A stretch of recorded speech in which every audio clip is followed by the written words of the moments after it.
What we need to remember is that we're always planting seeds, and what's unfinished gets reborn. So the practice offers so much beauty and heartfulness and wisdom around how to be with suffering. Welcome to Point of Relation with Thomas Hübl, a podcast that illuminates the path to collective healing at the intersection of science and mysticism.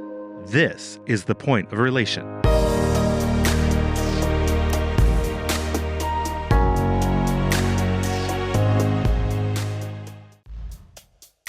Ruth King is the founder of Mindful Race Institute.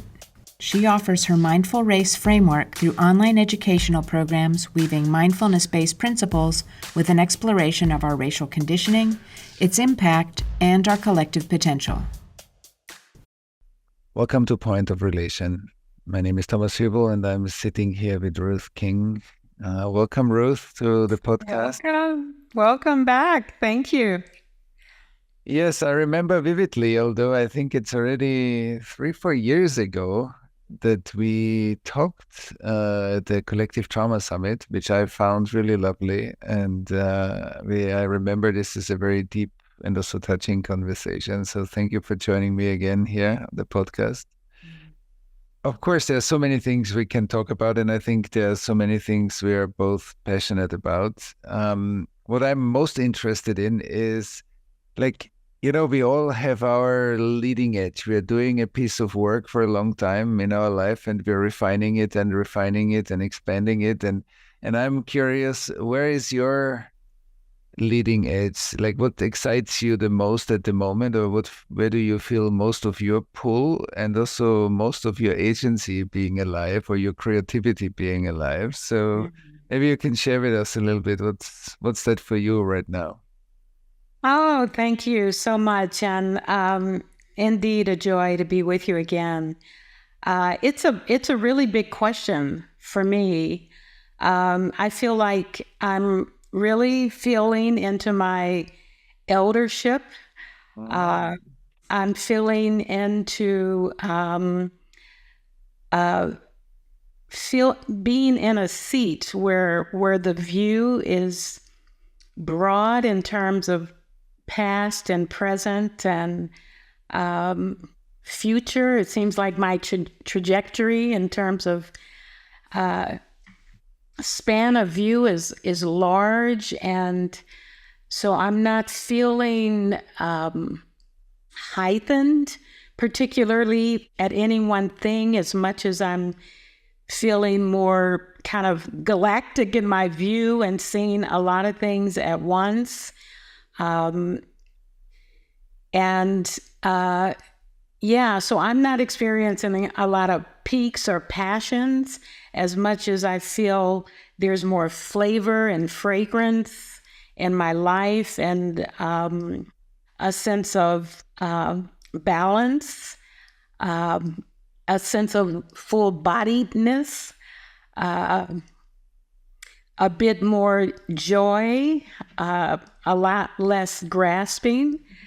And so with all of that, I think what comes with seeing life as it is, as crazy as it is right now, politically, as, all of the different ways, it feels like we're regressing in some ways, socially, politically. There's just tremendous beauty in the mix as well. And things feel simpler.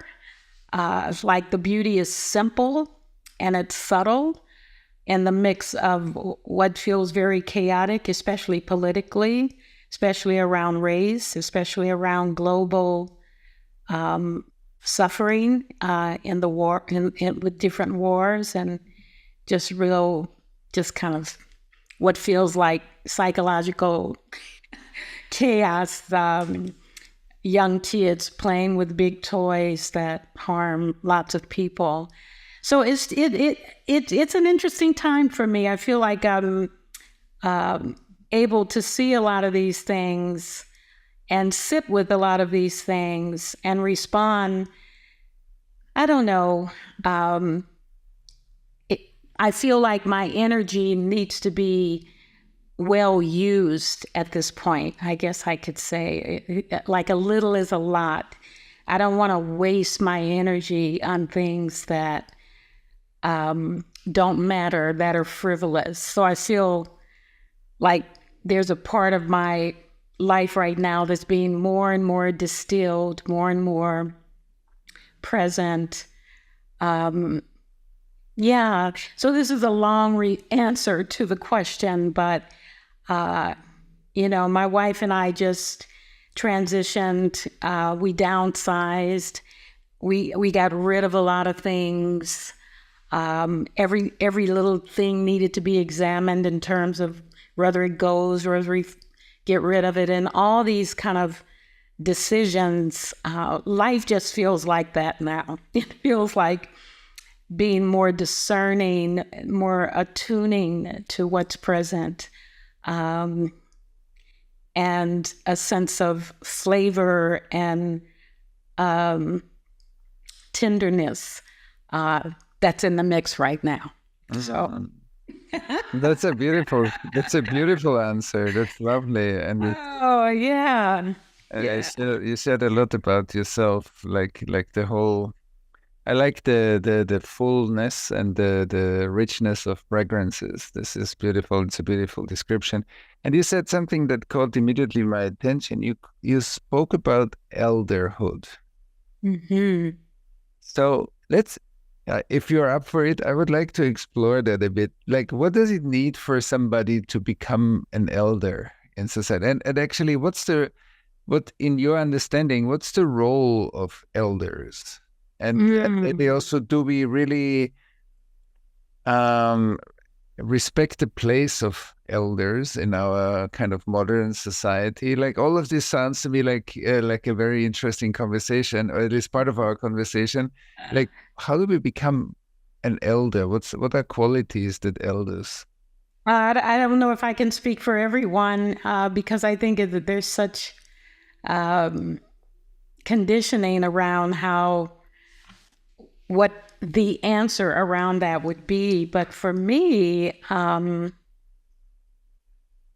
think there's a level of responsibility that's involved that's not as active or activated. The responsibility of being present, for example. The responsibility of knowing that I want to say people are watching, not in a sense that you have to perform in any way, but that we need somebody to look at who is practiced and who's honest and who's worthy of attention, of respect. I think the world's in need of examples like that, and it doesn't always have to come from a body that's aged elder, but maybe wise elder is a piece of it. I don't know generally in society if elders are well tapped. I think the bookends of elders and young people are often out of the mix in terms of people being curious and leveraging some of the knowledge that's there. But I feel, I feel like I get a good amount of respect in the seat that I sit in. And I think it's humbling because it keeps me attending to something other than my own self-interest and comfort. I feel my arms belong to the world. I feel like my heart belongs to the world, whether they want it or not. I feel like my words are medicine, so I need to be responsible. Yeah, I feel a little is a lot, I think it goes back into what I was saying before. You don't need to say a lot, but presence, I feel quite pregnant as an elder with presence, and the desire to, and I know that. I know the power of presence. I know the power of sitting with someone that's having a hard time, or holding my great grandbaby in my arms and just rocking instead of talking. I mean, I know the power of that. I know the power of that from not getting it early in my life or screwing it up when I was a parent. As a teenager, I mean, I've come through this kind of preparation, if you will, for this elder seat. So there's responsibility in there, and there's generosity. I feel that's there. And I think the giving of that is less and less conditioned, I would say, and more seeing it as something that's needed in the world, period. Not because I like you and not you, but, it's like love medicine, something like that. That's how I associate eldership and the responsibility to something bigger than just your own life and immediacy. Beautiful. You just said something else that caught my attention then, was my words are medicine and I need to use them wisely. Like what's your sense when are words and when do words become medicine? Like what's the difference? Like when in your understanding, like when do words become medicine? What's the quality of that? Yeah. I think when it's fed from a conscious intent, where intention is present, as opposed to just conversation or chatter. Sometimes that's okay. Sometimes it's okay to have words like that, or to be in just a more casual conversation with someone. I just find that I do less and less of it. It becomes medicine. Yeah, I think intent, when intent is feeding it, like when I'm talking to my grandson who struggles a lot, and I know what his capacity is in terms of hearing me, mainly because it's me, because I'm the grandmother, right? He might be able to hear it differently from someone else. So picking those moments when there's a sliver of receptivity and there needs to be some homeopathic drop of offering that can be received maybe or tasted. And I know that because I know him, and I know that place, and I know his heart, and I love him. So I really want it to matter. Yeah. And I'm not, and I think it's medicine when I'm not forcing the fit of it, right? I mean, I get that I can't control whether one takes the medicine or not. I can't control whether they like it. Sometimes I feel like my job is just to put it out there, right? And sometimes I have to put it out there in a very direct way. I think I have to let go of needing to be liked in any kind of way in order to offer the medicine, or needing something in return, right? So there's those kind of cleaning myself up part that's in the mix for me. But this is the practice that I do with myself. I mean, there's this background operating system, if you will, or my practice around working with my heart and working with my emotions and working with the capacity to sit in in distress without my own activation kicking up. This is operating in the background. So medicine's being researched, if you will, or lived, so that I'm just not throwing it out there before the medicine's gotten its kind of approval from the FDA approval. You know, it has to be ripened somehow, and how it's ripened is me, keeping myself in check a bit, Right.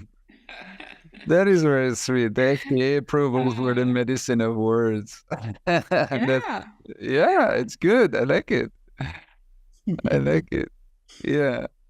Because I deeply believe in the healing power of words, and that's why it resonated with me also, because I think there's a lot to words being medicine and how we are attuned to, and what comes through when we are really present with each other. And so that's why I loved your phrasing.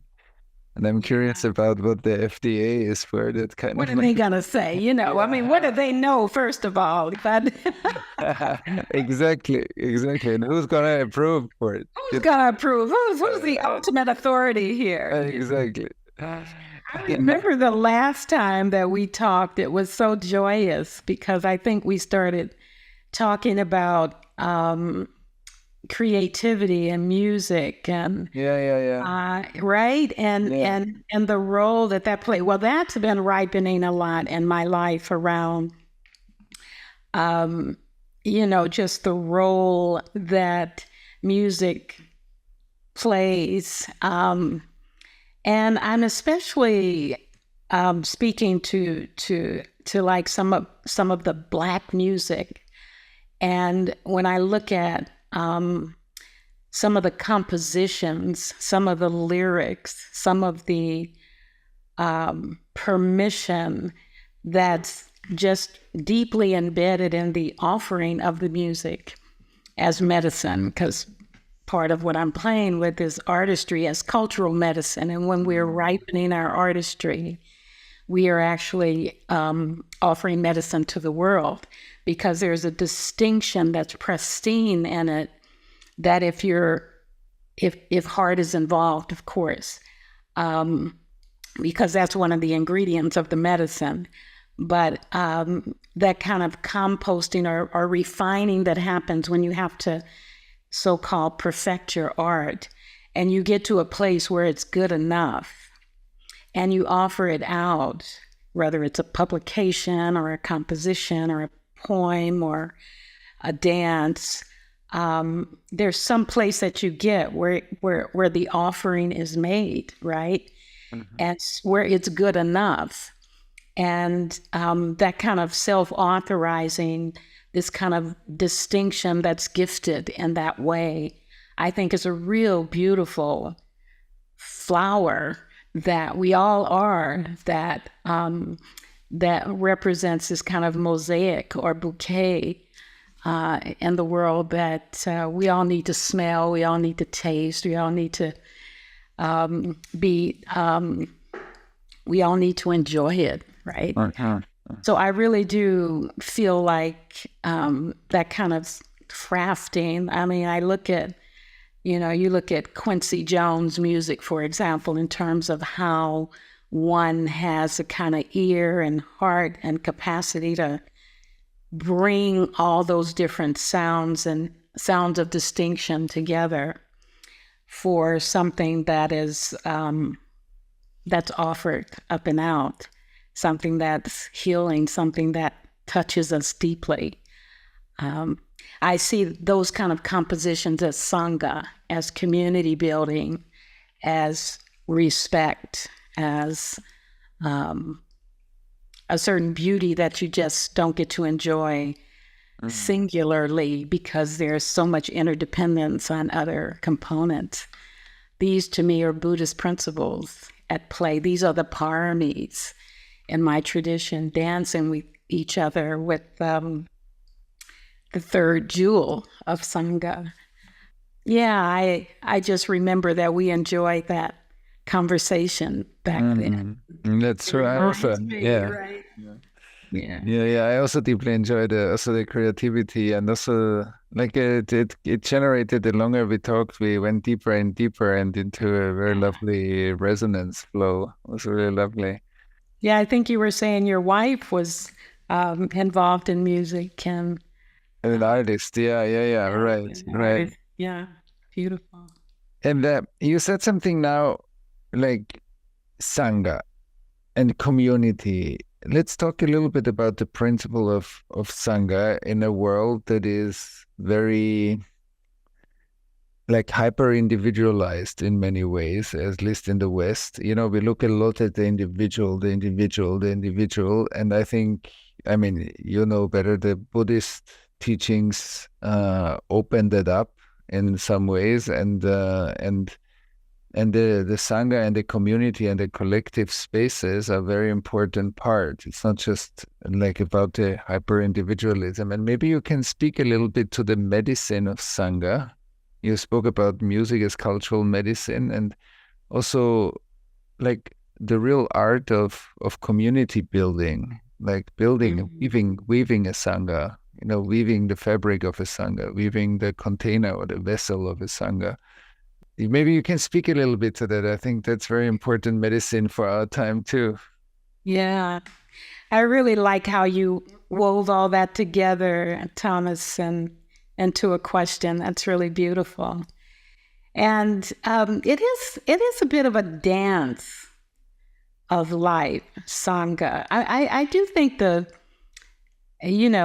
we learn these Buddhist principles when we go to the Dharma centers, and we get downloaded. It's kind of like getting an infusion. We get infused with these teachings. But then the real practice is how we are in the relational field with what we're downloading or what we are learning how to be with. And it's so easy to get, there's 3 jewels in the teaching, the Buddha, the Dharma, and the Sangha. But the Sangha can be kind of subordinated in the scope of things in terms of how to be in community. And we see this a lot in our Dharma centers. The moment we get off the cushion from our silence and start engaging each other, all hell breaks loose, Right. Foot in, mouth, oops, ouch, all these things happen. My work centers around race and racial dynamics and healing, and it's just so easy to bruise each other because it's just we're just so conditioned in that individualist and racialized ways. So Sangha is not the easiest thing to be in, but also probably the richest ground, if you will, of learning and digesting and integrating and embodying and attuning to what it is to be human and what it is to really connect with these teachings in a very deep way. I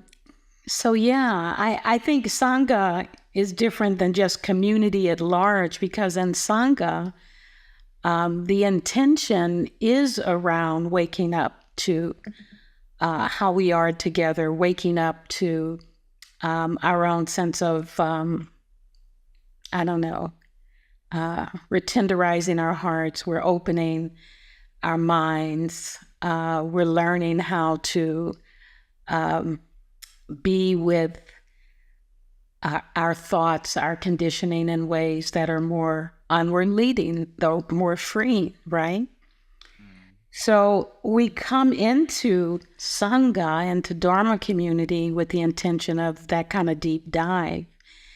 It's not to be confused with the rest of the world that hasn't come into community with those same intentions.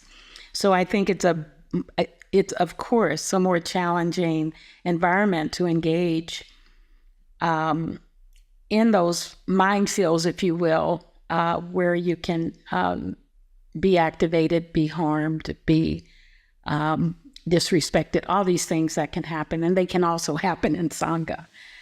So, but I think that one of the things I realize is what brings me back into center when I'm out in the world with folks that have not made that same kind of deal. What keeps me in my right heartfulness or in my right intention when I'm out in the world. And, I don't think there's some place we get to where we totally nail it, right? And we've got it all together and we're not activated. But I think what shifts and what has shifted for me is that I recognize myself and a lot of what I see out there. I can recognize myself in that person I'm not liking in the moment. And I can snap out of the delusion, I can snap out of stunned or shocked or crippled by any experiences of disdain. I actually allow that to kind of move through and almost kind of live with it for a while if that's what's there. And then I'm able to see something. I can see not just something, but I can see how impermanent that experience is if I'm not continuing to fan the fires and struggle with it. And I don't always catch myself immediately, but I do catch myself more often than I used to. And so much of my practice has been that I get it in retrospect. I may not get it always in that moment, but I have a way of sitting with it and reflecting on it and forgiving myself and forgiving the other person and seeing how the intensity gets thick and then it softens and it dissolves. And these waves of experience is not to be confused with a permanent state. It's a comma, not a period. And I have, these are things that help me snap out of my delusion, I guess you could say, or out of my wish that things were other than how they are in this very moment, because this is kind of what it is right now. It's beautiful. You said something really, I think, really important, also for any kind of spiritual practice, is like what I heard you say is I'm not suppressing the emotion or the disdain as an example or anything that comes up, but I'm becoming more a vessel for it, and I let it be there until it can dissolve and move on. That's very different from trying to fit yourself into a spiritual behavior or a way of being that needs to suppress that, in order to belong to a community. I think just that sentence for me is an important part of living, not creating a lot of shadow in the spiritual community because we are trying to be somehow, and actually reality is a bit different. And then we create like a tension between what actually arises really and how we should be when we are, I don't know, in a certain spiritual tradition. And that's a very powerful sentence. I think that for me, that seems to be also a very important part of the building of a Sangha, like a healthy Sangha that doesn't create a lot of spiritual shadow or bypassing. It's like there is something about that what you just shared that sounds to me very real, like very grounded in what is, but filled with presence. Yeah, I hear you. And I think one of the ways that shows up is I often talk about my process out loud. It's, not out of wanting something, but just out of, just sharing the tracking of the experience. Sometimes that feels like the right thing to do. And Sangha, like I'll say something like, whoa, I'm feeling really tight in my chest right now and I'm just going to take a breath, or, I really just was, I'm feeling really quaked by what was just said. And I'm wondering if, and I'm curious about more. And so just speaking to the experience that one's having also releases the shadow, because it's bringing voice to what's happening, and it humanizes the experience. What I find with people is usually when I say something or I invite something to be spoken in a group, because I facilitate a lot of groups, or I say something like, wow, I'm feeling a lot of tension right now. I'm wondering if anybody else is. It just gives people permission to take a breath and to really come out of hiding, which I think is a big part of the shadow work that you're speaking of. People don't even realize sometimes that they're holding or suppressing. But when somebody can show up that way and or invite that exploration, it can be very freeing and harmonizing for a group. Yeah, to me this sounds very, very beautiful and very important. I think that's a great leadership quality in a group, or facilitation quality in a group that you just described. I think these are for me, this sounds like very important principles of building, like how we build the Sangha and how teachings come in a very connected way and not in an elevated way. It keeps it very grounded. Yeah, and I love that you're bringing in this kind of diminishing of the elevated,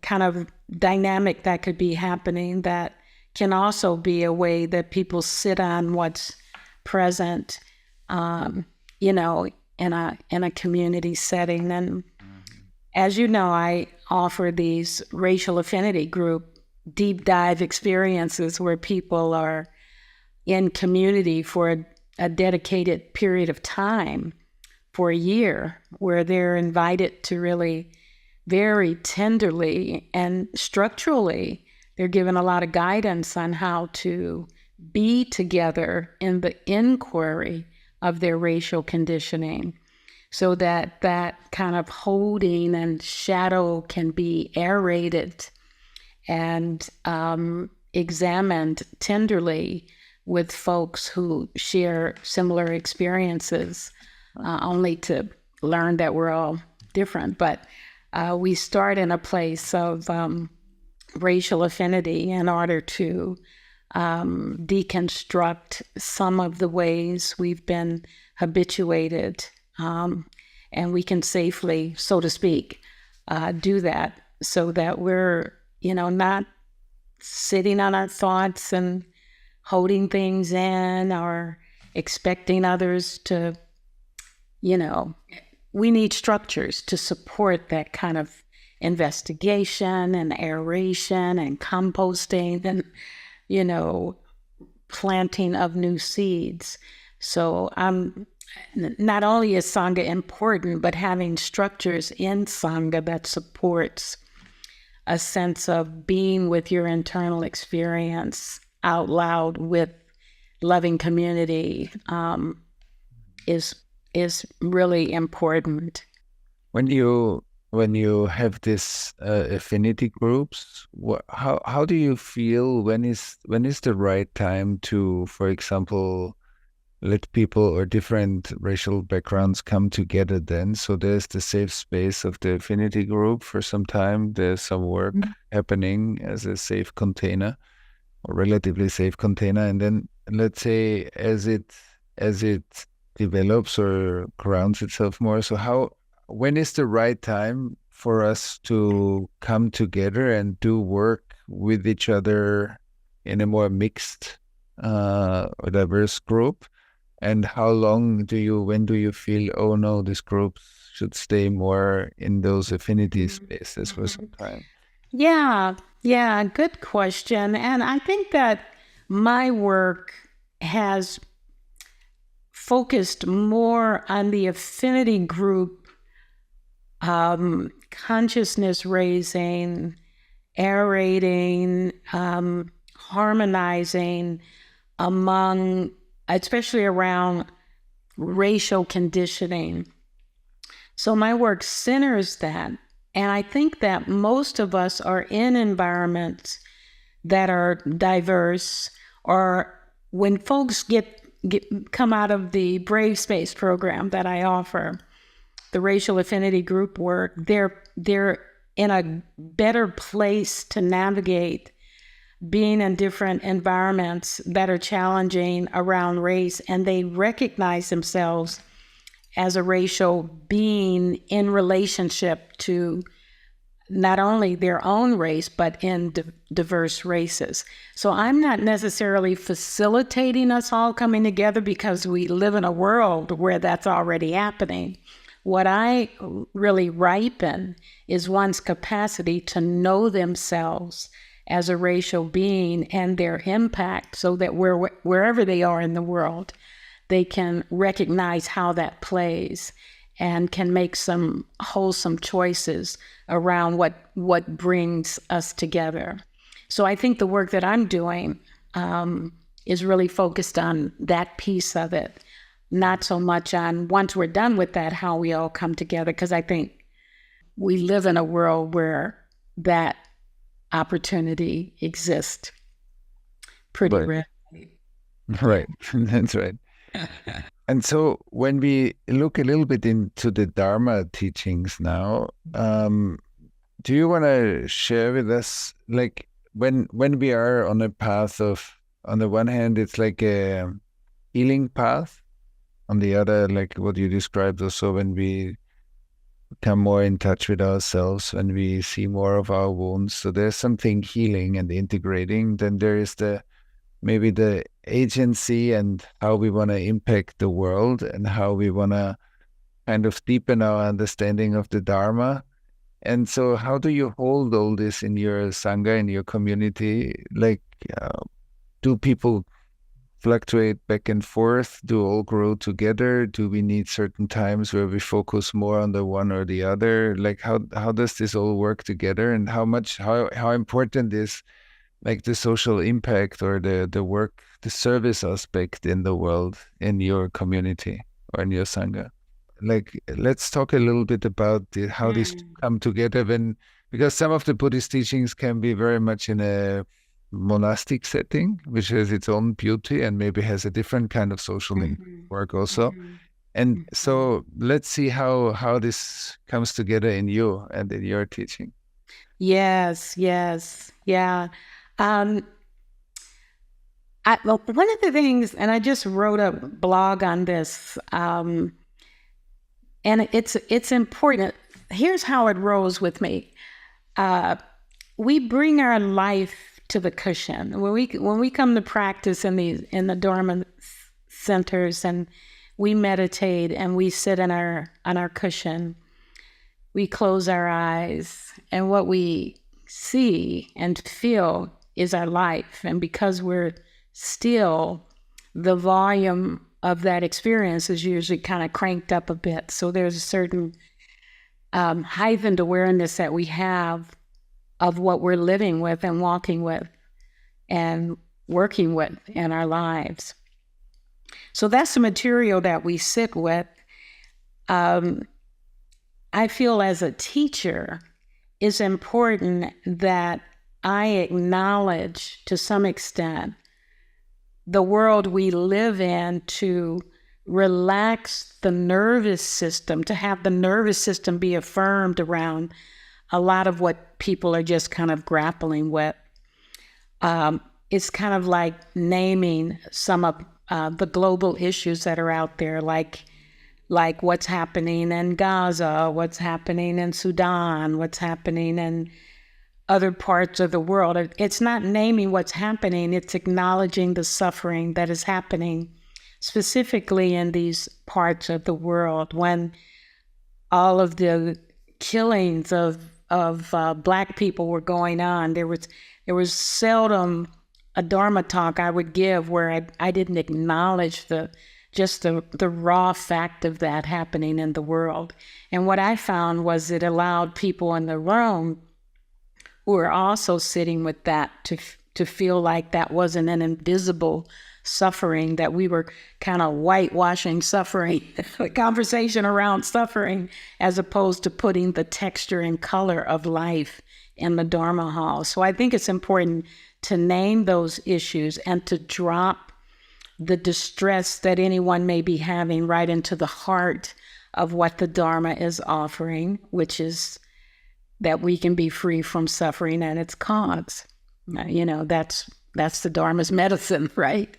So I think it's important that we affirm for people that they're not crazy with what they're feeling, that the texture and colors and contexts of life that we're walking with, living with, many of us, certainly me as a teacher, am experiencing this. That becomes what I compost into my Dharma talks and offer out, with the intention, again, of healing, of reducing suffering, of understanding how to work with that, of being present to that and knowing that that's something that we can work with. So that's how, and what I find is when people feel like, yeah, my life can fit into this meditation practice that I'm doing, and how I learn to work with this can be what I'm learning how to do here. It just relieves it relaxes what I find with people. It allows many people that I work with to be able to stay in the room, to be able to listen and hear the messages, to be able to try some things on, because they've been kind of affirmed, they've been mirrored in some ways, they've been seen, their suffering has been seen, and that there's something they can do with that.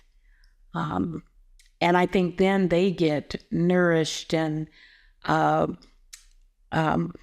resourced, if you will, in ways where the practice becomes immediate and relevant to their lives, and how they can be with it and sit with it when they leave the halls, and how to keep their heart open and to know that hate is a non-negotiable, right? I mean, so these are the things that I think is really important. And because of that, this is why I feel like the practice isn't different from being out in our social lives. It's not a lot of separation in my mind. With how we move in the world and how we practice with our hearts and minds. Because what we need to remember is that we're always planting seeds, and what's unfinished gets reborn. So the practice offers so much beauty and heartfulness and wisdom around how to be with suffering. So of course, what's happening in the world belongs in the halls. But one sentence I want to highlight: what's unfinished gets reborn. That's a very deep, I think, just to listen to that sentence and let it sink in. There's so much to it, how it gets reborn in short-term cycles and in longer-term cycles and in very long cycles. I think that there's so much to that sentence that I find very strong and powerful. And how we are often in meditation witnessing how things are being reborn over and over again, just in this cycle that we go through. Yeah. That's right. And what we give birth to with our thoughts, with our emotions, with our fixations, right? That's also part of it. Mm-hmm. I mean, I see our time. Maybe the last question. Do you want to speak a little bit to impermanence and just what you said just now? Fixation that we experience and impermanence in the Buddhist teaching, in the Dharma. Because somehow it might seem to many at first as a contradiction, how we have fixations and we see that we are actually circling around similar things all the time, again and again and again, and then to liquefy or create become more part of the fluidity of impermanence. And so maybe you can speak a little bit to impermanence for our listeners. Mm-hmm. Yeah, one of the things that a Dharma teacher told me when I was on a long retreat once, and I was fixated around what was happening racially in the world, because there's always something to get, pretty locked up around. And I remember just being in such a ball of suffering. And what this exquisite teacher, I think it's Christina Feldman, said to me, she says, look for the holes in it. There's holes in it. That wasn't immediately helpful, but she pierced a bubble in that moment that gave me a lot to practice with for a long time afterwards. Looking for the holes in it. It's like pixels. There's more space than anything at any given time. In this room, there's more space in this room than this body, the pictures on the wall, and so on. And so a lot has to do around fixation is what we're zoomed in on. I often talk about zoomed in, zoomed out. If we're too zoomed in, that's where the fixation ends.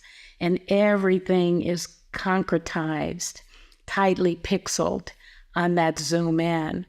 And it can feel so absolute, so shrink wrapped, bubble wrapped, sealed. It can feel so absolute and forever in those moments. And I think what we get to see when we zoom out is that the mind has the capacity to look at a lot of things in the scope of a broader view. Usually when we're zoomed in and fixated, something's left out of view. And what do we see when we zoom out? We see the movement of things, the awareness of what's happening is shifting. The minute we close our eyes in meditation, we see things popping, coming, going, popping, going. I remember Joseph Goldstein saying to me, we think we can hold on, but the truth of the matter is that it's not about letting go. It's understanding that you can't hold on to anything, that you're not in control necessarily of the mind, what arises and what passes away. So there's an element of not being in control of what arises and passes away. Then there's the element of being fixated and tightly pixeled on something, even though you can't hold on to it. There's just so much to say about impermanence. I have this saying around nothing in life is personal, permanent, or perfect, and it has to do with the three characteristics that's core to the Buddhist teaching, that's core to mindfulness meditation. And that's what we get to investigate when we're in the practice of mindfulness or vipassana meditation, that it's always changing, it's not personal, and suffering is a part of what comes with just being in this form. So impermanence is a true characteristic of our existence, and we get to have an intimate relationship with that through mindfulness meditation. And if you're not getting it there, then it can become very conceptual, and it's just not helpful to just, speaking of it conceptually, but to have a real experience of closing your eyes and seeing the constant movement that's not in our control. Then that's something we can count on. We can count on the suffering I'm feeling in this very moment is not going to be here forever.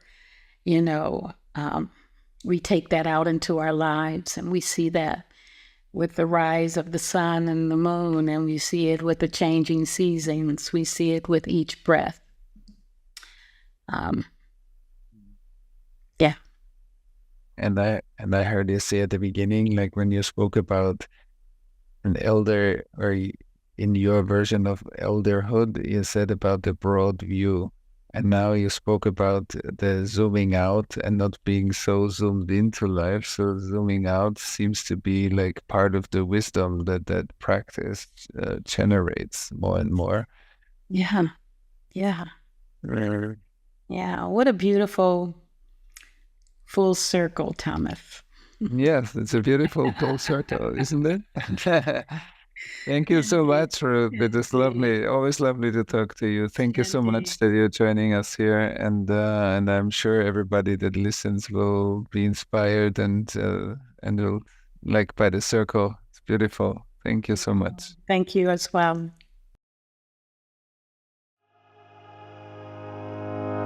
Thanks for listening to Point of Relation with Thomas Hübl.